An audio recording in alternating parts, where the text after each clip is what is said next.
예, 국민의힘이 지금 다시 징계 정국으로 가고 있는 것 같습니다. 장동혁 국민의힘 대표가 강하게 이야기했었죠. 문제가 되는 발언 어떤 것들이 있었는지 한번 저희가 확인을 해보도록 하겠습니다. 지금 징계 대상자의 이름이 오른 3명 누가 있을까요? 볼까요? 예. 조경태 의원과 진종호 의원 그리고 권영진 의원입니다. 박덕흠 국회 부의장의 낙선을 요청했다는 의혹을 받고 있는 조경태 의원, 그다음에 한동훈 무소속 의원의 선거를 지원했다는 의심을 받고 있는 진종호 의원, 그다음에 정점식 원내대표의 멱살을 잡았던 권영진 의원, 이 3명이 이제 징계 절차에 돌입을 했습니다. 과연 이제 징계가 어느 정도로 나올지 알 수는 없습니다만 장동혁 대표가 과거에 굉장히 강한 어조로 당의 기강을 잡겠다고 이야기했었습니다. 관련 발언 들어보시죠. 당을 쇄신하고 당의 기강을 확립하는 일이 더 이상 미룰 수 없는 과제가 됐습니다. 저는 혁신과 대안, 미래라는 이름으로 명분 없이 지도부 흔드는 거에 대해서는 저는 이번에 반드시 정리를 할 필요가 있다고 생각합니다.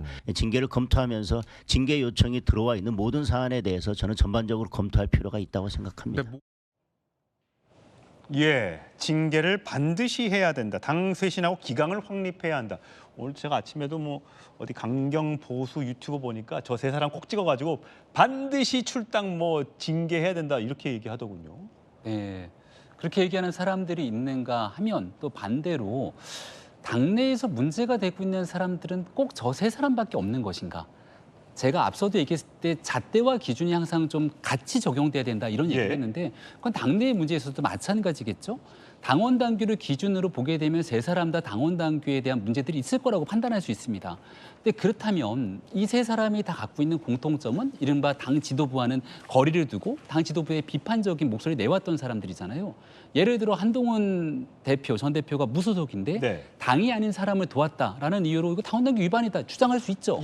그럼 똑같은 방식으로 지난 대통령 선거 과정에서 당이 후보가 선출됐는데 당 밖에 있었던 한덕수 후보를 도왔던 사람들을 어떻게 할 것인가. 거기에 가장 최고 위치에 있었던 사람이 누구냐면 그 당시에 수석 대변인이 혹시 누군지 기억하십니까? 이정현 전 의원이었어요. 그 수석 대변인이 지난 총선에서 지난 지방선에서 어떤 역할을 했냐? 장동혁 대표가 귀하게 모시고 간 공천관리위원장이었습니다. 그렇죠. 그 공천관리위원장이 가져왔던 사태 때문에 난리가 났어요. 그럼 그 일에 대한 책임은 또 어떻게 지죠?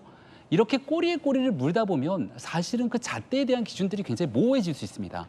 그러니까 그러다 보니 지난날 장동혁 지도부에서 이 사람, 저 사람 다 마음에 안 든다고 징계해서 제명하고 당원권 정지했는데 결국은 배현진 시당위원장 같은 경우는 시당위원장의 역할을 못한 상태로 한 달인가 그 기간 동안 직무가 정지됐는데 법원의 판단을 통해 돌아왔잖아요.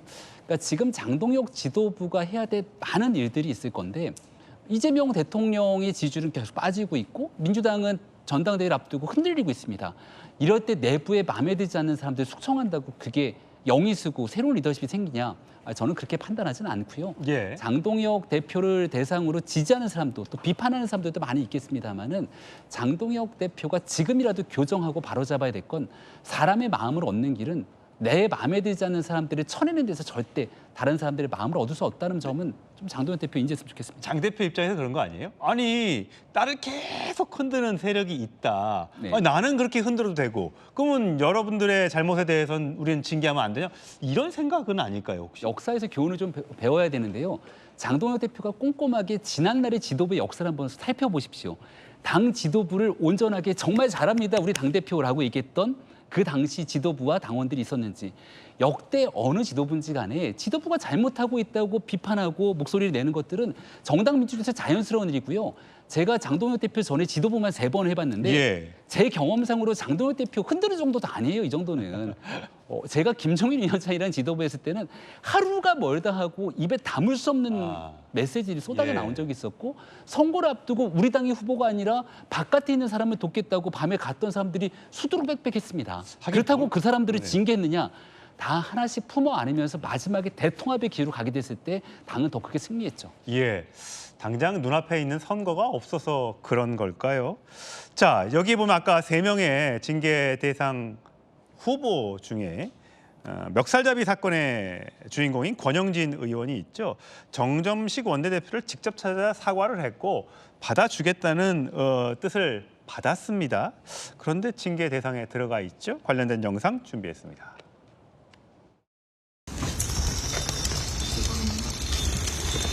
저의 은행은 이유여하를 불문하고 제 부족함이고 잘못된 것입니다. 대표님께서도 또 제 사과를 흔쾌히 받아주셨고 그런 상황입니다. 나머지 부분들에 대해서는 제가 전혀 들은 바가 없기 때문에 저도 생각을 한번 해보겠습니다. 제 인생에 있어서 너무나 큰 그런 실수였다. 아직도 내가 멀었구나. 인격적으로도 정치적으로도 아직도 내가 멀었구나.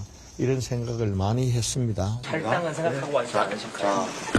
생각하겠습니다. 권영진 의원께서 저를 방문을 하셔서 우발적으로 발생한 일이라고 진심 어린 사과를 했고 저 역시 수용을 했습니다. 지금 그 부분에 대해서는 뭐 특별한 이야기는 없었고 앞으로 최고위에서 결정한 부분에 대해서 제가 뭐라고 이야기하기는 그렇습니다만 조금 지켜봐 주시는 것도 괜찮을 것 같습니다. 예, 당사자가 사과를 했고 그 사과를 피해자가 받아들였습니다만 징계 절차가 개시가 된 거죠. 국민의힘에서 징계를 해야 된다는 여론도 있습니다만 징계만이 능사냐라는 여론도 만만치 않습니다. 이 그래픽을 좀 띄워주시면 권영세 의원도 고소고발로 가는 게 정치권에서 이게 너무 흔한데 그래서는 안 된다라고 얘기를 했고 박정아 의원은 오늘 라디오에 나와서 당에 쓴소리를 하는 권영진 의원을 콕 집어서 이 징계 대상에 구겨 넣은 느낌이다. 물론 일부 다른 의원들에 대해서는 징계를 할 수 있는지 논쟁거리는 있지만 권영진 의원까지는 아니지 않느냐라는 언급을 하기도 했습니다. 이게 맞는 해석일까요? 아니 근데 징계 대상이 하필이면 당 대표에 대해서 쓴소리를 했거나 또 친한계 의원이거나 이런 세 사람이 들어가 있는 거잖아요. 그러게요. 예. 권영진 의원도 지금 이런 멱살잡이 사건이 있기 전에는 대영과 미래의 주축 그 멤버로서 당권파에 대해서 굉장히 쓴소리도 하고 물러가라. 당을 위해서 이런 얘기를 해왔던 그 의원이기 때문에 하필이면 징계 대상으로 지금 그 거론된 3명의 의원이 전부 다 지금 그렇게 개혁적인 목소리를 냈던 인물들이잖아요. 예. 참 공교롭다. 이게 과연 기준과 원칙에 따라서 정말 한 건가 아니면 의도가 있는 것인가라고 저희는 제3자적 입장에서 볼 수밖에 없고요. 특히 이제 권영진 의원 뭐 징계해야 된다라는 그 목소리가 강하게 나왔던 최고위에서는 당시 그래도 또 개혁적인 목소리를 냈던 우재준 최고위는 또 없는 가운데 또 이렇게 이루어졌다는 얘기도 있고요. 예. 그런 점에서 정치의 사법화를 늘 여야 할 것 없이 우려를 하고 있는 이런 마당인데 당내에서 이제 물론 권영진 의원의 멱살잡이가 정당화될 수는 없습니다. 정점식 원내대표가 개인적으로 사과를 받아들이고 이해한다고 했다 손 치더라도 그 멱살잡이 자체가 정당화될 수는 없습니다만은 그래도 정치는 좀 정치로 풀어가는 맛이 좀 있어야 될 게 아닌가. 예. 그런 차원에서 과연 이게 뭐 당 지도부에서 나온다고 하는 최고 수위의 뭐 탈당이나 뭐 제명이나 이렇게까지 갈 일인가라는 생각에는 저는 좀 그건 아니다라는 생각이 들고요. 그래서 그 뭐 제명이랄지 이런 거는 또 아마 의원총회에서 의결이 있어야 될 거예요. 그런데 3명 다 현역 의원이니까 만약에 셋 다 최고 수위의 어떤 징계가 필요하다라고 한다면 의총에서 과연 이분들을 그런 수위까지 갈 수 있을 것인가의 문제도 남아 있는 것이고요. 그런 측면에서는 저는 뭐 탈당이나 제명까지는 조금 너무 무리한 요구이고, 무리하다. 예, 뭐 당원권 정지 1개월, 2개월 이런 정도로 본인이 또 굉장히 반성을 하고 있기 때문에 그런 정도로 결론 내는 게 그게 국민의힘을 위해서도 좋은 게 아닌가 싶어요. 예. 김광상 변호사님. 지금 보면 국민의힘 중앙윤리위원회가 원래는 7명이었습니다. 그런데 2명이 그만둬서 5명밖에 안 남았어요. 당대표나 당에 대한 단순 비판 징계가 대상이 아니나 의도성을 갖고 반복적으로, 조직적으로, 지속적으로 한 경우에는 이거는 예외로 할 수 있는 거다. 징계할 수 있다라고 지금 이야기하고 있습니다. 자, 어제 성명서가 나왔어요. 우종환 윤리부위원장, 황경성 위원. 자, 윤미래 위원장, 정경욱 윤리위원, 당대표에 대한 충성 맹세형 징계 기준 발표에 대해 사과해라. 당대표 충성 맹세가 친한계의 비웃음거리가 되고 있다. 당과 대표를 오히려 곤란하게 만들고 있다라고 하고 있습니다. 그러니까 지금 윤리위가 김광석 의원님 지금 국민의힘이 어떻게 보면 사법부인 거잖아요. 여기서 어떻게 징계를 하느냐에 따라서 정말 당원권 정지나 탈당이나 뭐 여러 가지 징계가 내려질 수 있는 상황에서 지금 뭐 윤리위가 국민의힘 지도부 장동혁 대표와는 뭐 상관이 없다라고 주장을 합니다만 당대표가 임명하는 자리여서 입김이 있다고 봤을 때 자, 국민의힘이 지금 106명인가요? 108명인가요? 지금 몇 명이죠? 어쨌든 그 3분의 1 이상은 하고 있으니까 한 두세 명 날아가도 국민의힘이 개헌 저지선은 지킬 수 있다. 그러니까 우리끼리 똘똘 뭉치려면 이번에 본보기로 몇 명 징계해야 된다. 이렇게 판단하고 있는 걸까요? 근데 원래 이제 징계윤리위원회랄지 이제 당무감사위원회는 뭐 아까 말씀드린 앵커께서 말씀하신 것처럼 사법부니까 독립성이 유지가 돼야 돼요. 예. 그런데 이제까지 윤리위원회고 당무감사위원회의 어떤 행태를 보면 이 당권파의 생각하는 대로 그렇게 다 움직였거든요. 그러다 보니까 과도한 징계, 뭔가 징계의 기준을 제대로 설정하지 않고 마음대로 징계를 해가지고 결국 배현진 의원이랄지 김종인 최고가 법원에서 가처분 신청이 다 받아들여진 거 아니겠습니까? 근데 여기 또 내용을 겪고 있는 거예요. 그러니까 지금 장동혁이 자신의 어떤 리더십이랄지 그런 걸로 이걸 돌파하려는 게 아니고 자기가 가지고 있는 것은 징계밖에 없다는 거죠. 우리가 징계 정치라는 어떤 신조가 나온 거 아닙니까? 그런데 징계 정치를 하려고 하는데 또 문제가 생긴 거예요. 왜냐하면 윤리위원회 7명인데 2명 사퇴했지 않습니까? 예. 그러면 징계위원장, 윤리위원장하고 윤리위원을 선정할 때는 당권파가 자기들이 가장 자기의 성향에 맞는 사람을 임명했을 거 아니에요. 예. 근데 저 내부에서도 이렇게 가면 안 된다는 내부의 어떤 반란이 있는 거예요. 근데 그러다 보니까 징계위원회 자체가 지금 아직 제대로 작동을 못하고 있다 이렇게 볼 수가 있고, 그런데 두 번째는 지금 아까 3명 나왔잖아요. 이제 그 중에서 이제 권영진 의원 관련해서 얘기를 해보면 권영진 의원 잘못한 거 맞죠. 아무리 뭐 불만이 있고 그런다 하더라도 이제 그런 식의 행동에 보였으면 안 되는 건 맞아요. 그런데 한편으로는 그걸 빌미 삼아 가지고 지금 가해자라고 할 수 있는 권영진 의원은 사과를 했고 어떻게 피해자라고 할 수 있는 정점식 의원은 이제 거의 용서하겠다는 거 아닙니까? 그러면 이건 개별적인 문제단 말이에요. 그런데 이걸 제명까지 지금 지도부는 어떤 사람들이죠? 당권파들 아닙니까?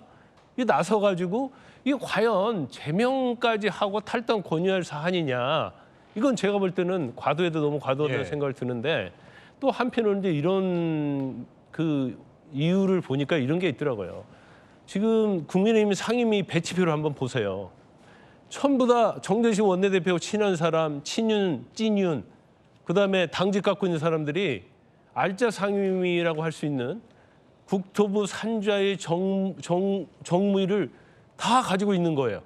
원래 그런 알짜 상임위를 한 번 하면 다음에 돌아가면서 해야 하는데 2번 온 사람 있고 3번 온 사람 있어요. 보니까 어디 뭐 강원도 어느 지역은 뭐 과방에 다 몰려 있고 뭐 또 그렇더라고요. 그렇죠. 또 초선을 친윤인 초선을 또 알짜 상임위에 배치하는.